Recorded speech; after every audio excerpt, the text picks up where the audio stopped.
It'll take time to restore chaos. It's strange to remember that the amazing digital circus isn't even 3 years old, and yet it ending feels like the felling of such a foundational pillar of internet culture. Maybe that says more about me and the kind of spaces I pay attention to more than anything else. But I think this show ending is something that I'm gonna need to actually process and appreciate in and of itself, and I think that alone is probably the biggest compliment I could possibly give it. I saw the final episode in the cinema a couple weeks ago, and it was a kinda surreal but very thoughtful experience, which we'll get into shortly. Before that, I want to talk a little bit about the rest of the show prior, since I think it's worth examining how the show looks now that we can binge it all at once and view it on a more macro level.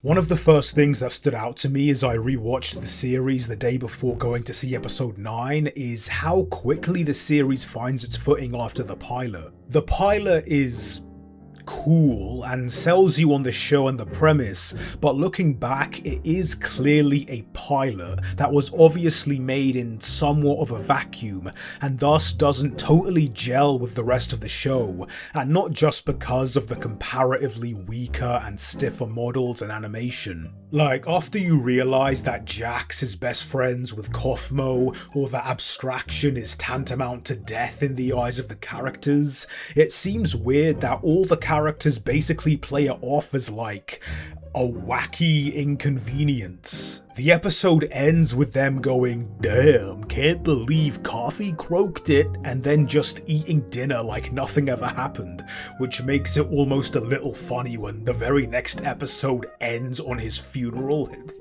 It was like, oh, this is serious? Okay. Ah well, I won't complain too hard, especially since that second episode is where the show, I think, really debuts and shows why it's worth investing in. Not just watching, investing in. In fact, I think from episode 2 to episode 6, the show is basically in this Goldilocks zone where each successive episode is better than the last. The animation is great and bouncy without being overstimulating and mindless. The show's humour is dry, ironic and self-aware, but the thing that really made me fall in love with the show is its character writing. The best parts of the show are when the characters just sit around and they kinda just exist and talk with each other. Not even necessarily about plot or even their own character arcs. Possibly my favourite scene in the entire show is the bar adventure in episode 5, not only because it looks phenomenal, but because it is written gorgeously. You've created some great ass characters when you can just have them sitting in a bar for minutes on end talking about nothing in particular and make it the most entertaining part of the episode, to the point where I was disappointed when Kane interrupted them. And it's scenes like these that always made me think of the show as an adult show. It wasn't the sex jokes, the swearing, the fact that the cast are literally adults.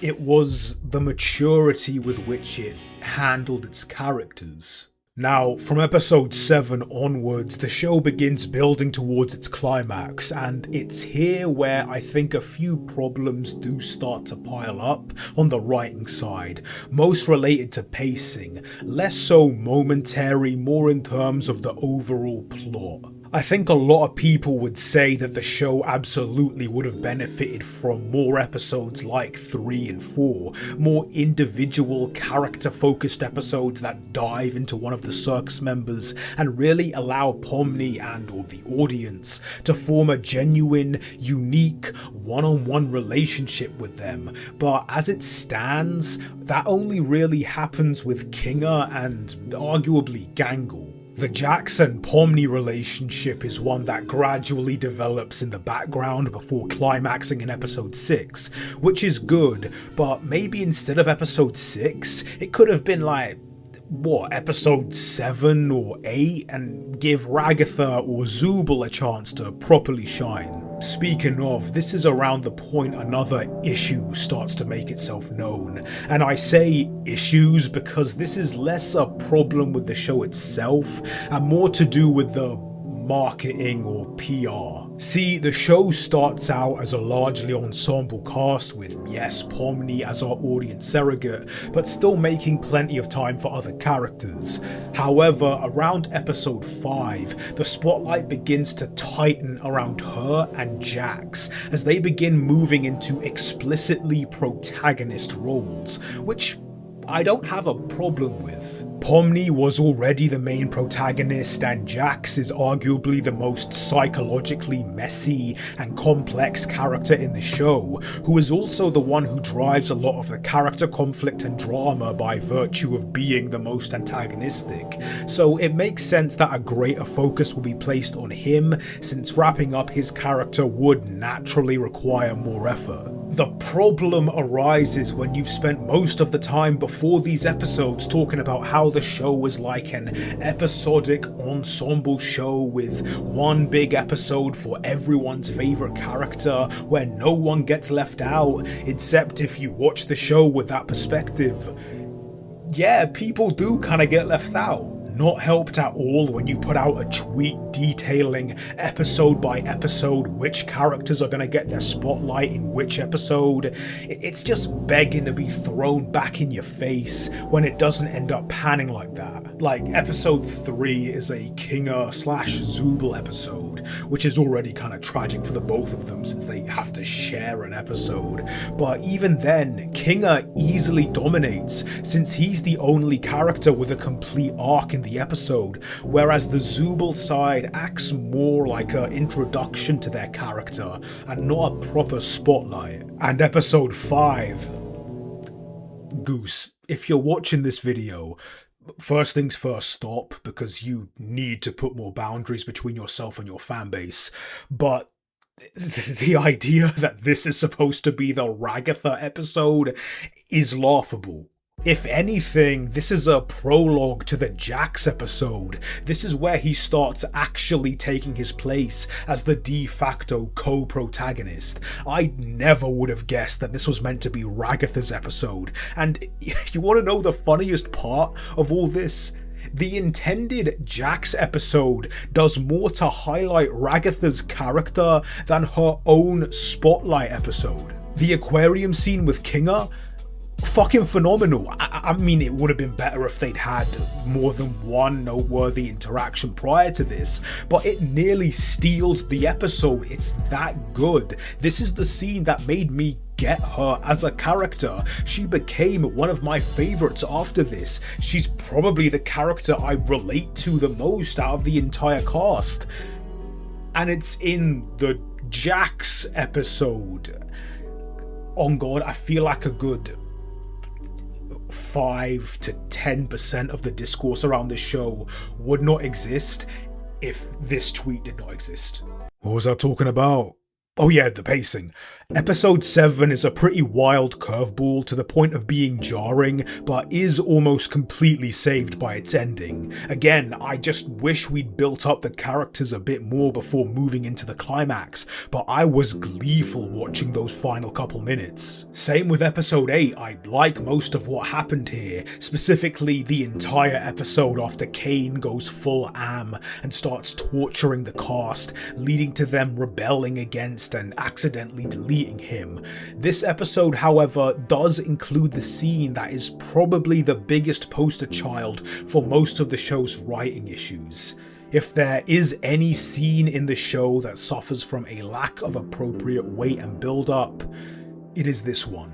Pomni talks about accepting not leaving the circus and just trying to make as good a life as they can here, as if the whole show has been about them trying to find the exit and not just the last episode. From our POV, it almost feels like they've already accepted and made peace with being in the circus. They certainly haven't brought up the idea of leaving since the pilot, and since then they've mostly just been fucking around on different adventures. And in terms of the cast needing to be there for each other like some kind of found family, we've only really had one genuine ensemble episode with all 6 of them together in the same room together for most of the episode. It's been enough time for good character pairings to emerge, but in terms of an overall group dynamic, I'm just not buying it.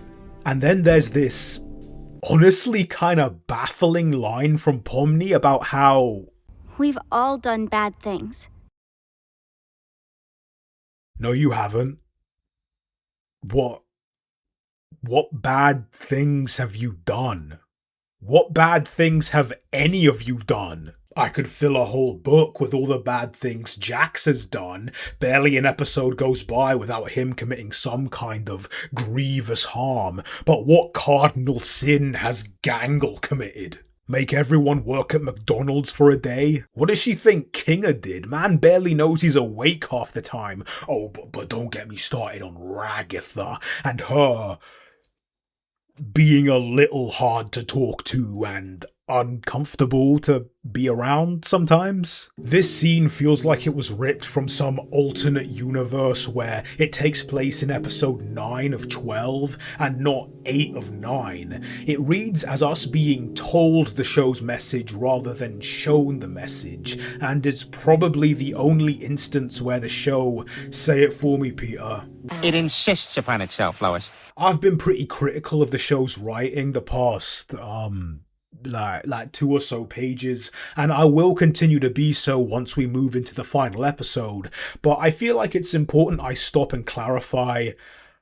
I don't think Gooseworx deserves to be stoned to death for a few bad writing decisions. Is that a hot take? I feel like I shouldn't need to clarify that, except it's clear that there are people who think that, and I don't really want to be associated or even compared to them. Like, I saw the tag #GooseworkCritical on Tumblr after the last act, and like, what are we doing? Like, this isn't some fucking 1984 military police state where you need to whisper your true thoughts in hushed tones and codes. You're allowed to just say that the show sucks. It's normal to not like something and explain why you feel that way. I do not like Solo Leveling. I think it is a shallow show that uses decent action and good music to make up for the fact that it is genuine, plain aura slop with boring characters, a bland art style, and some kind of whacked gender politics, and I can just say all that. I don't need to act like Chugong committed the Holocaust and I need reparations from him in order to be made whole again. You're allowed to just watch something and be disappointed by it. Maybe even angered, I'll give you that. I think Hurry Up Tomorrow is the worst piece of visual media I have ever seen. Of such terrible quality, I was actually offended by it. And I can say all of that without wanting The Weeknd to die. It's quite easy. Have I made myself clear? I think I have. Let's go back to actually talking about the show. Spoilers for the final episode. If all goes well, this will be out the same time it goes live on YouTube, so go watch it if you haven't.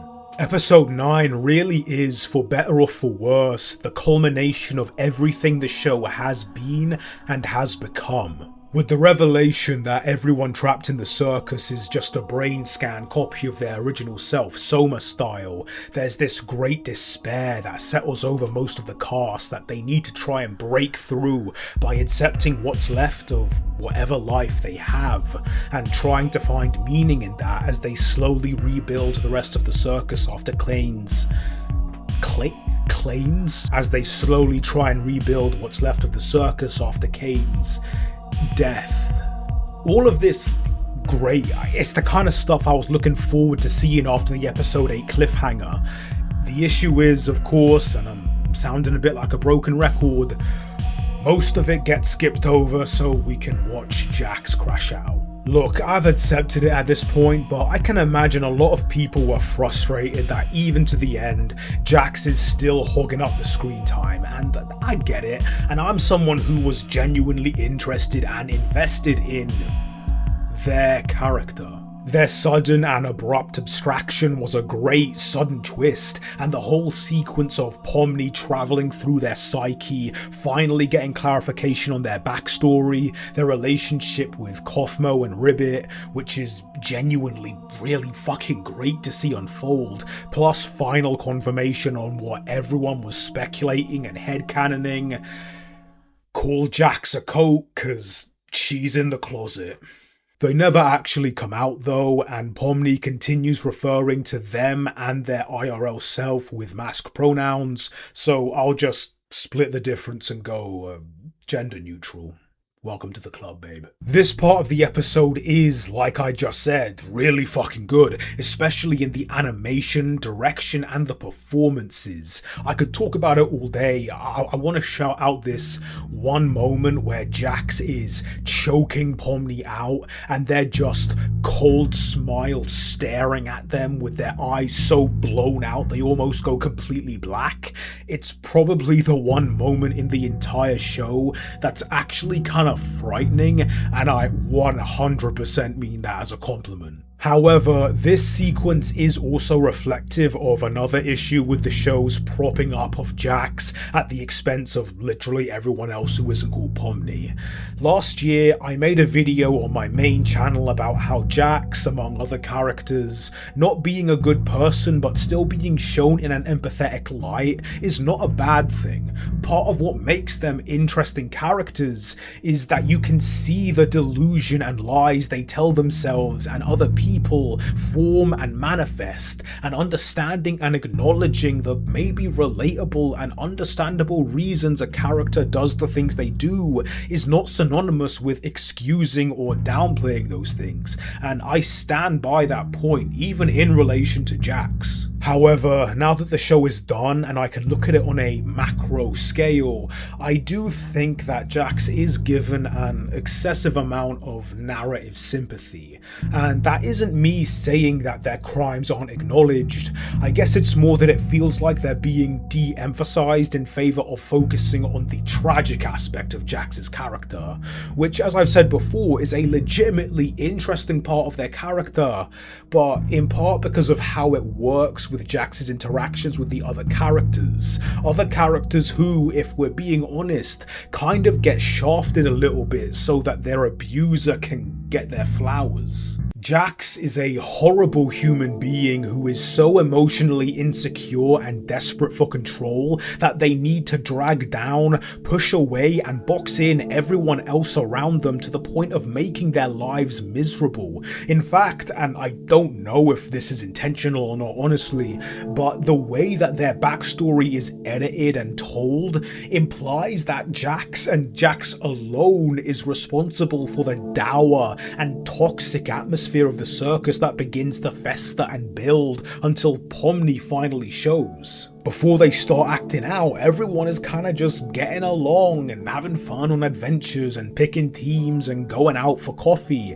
and afterwards it's all existential crises and bullying. And this is the character that gets the big dramatic death scene with flashbacks and tears and a Stevie fucking Wonder needle drop, which I have very mixed feelings about.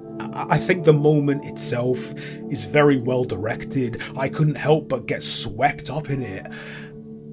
But I also can't help but feel a little weird about taking this joyous, lively song about a black man welcoming his child into the world with unconditional love and hope, and turning it into essentially a mournful lament over the life an abuser could have had but was too emotionally damaged to attain. And like during the scene, they cut to these sepia tone flashbacks, fondly remembering Jax's life. But because Pomni and the audience only know them from the circus, the flashbacks we get are just all the times that they were a dick. And even as I was watching, I was thinking, like, that's kind of funny. This kind of leads into something that I'll touch on briefly, and that is how the series handles race. Prior to this episode, the characters are basically raceless, which is a term I have thoughts on, but that's for another day. But in the final episode, we do get confirmation on that front, and it seems like the only visible characters of colour are, and it has been a couple of weeks since I've seen the film, so correct me if I'm wrong, Ganger and... Ganger? Hard on everything, Jesus. Gangle and Kinga's wife, the latter being a backstory character who has less than 5 lines, and the former literally being Jax's most tormented victim. I've seen a lot of people get genuinely angry about this, and I can see why. There are a lot of uncharitable ways to take this, and when I realised it myself, I was mildly vexed. We'll go with that.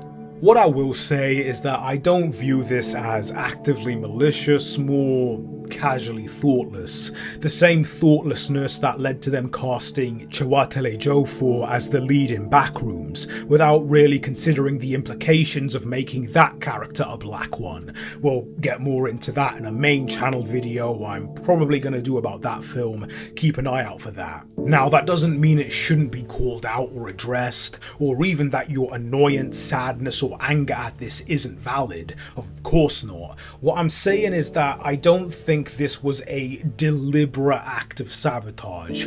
Goose is a chronically online white woman with a provably edgy sense of humour.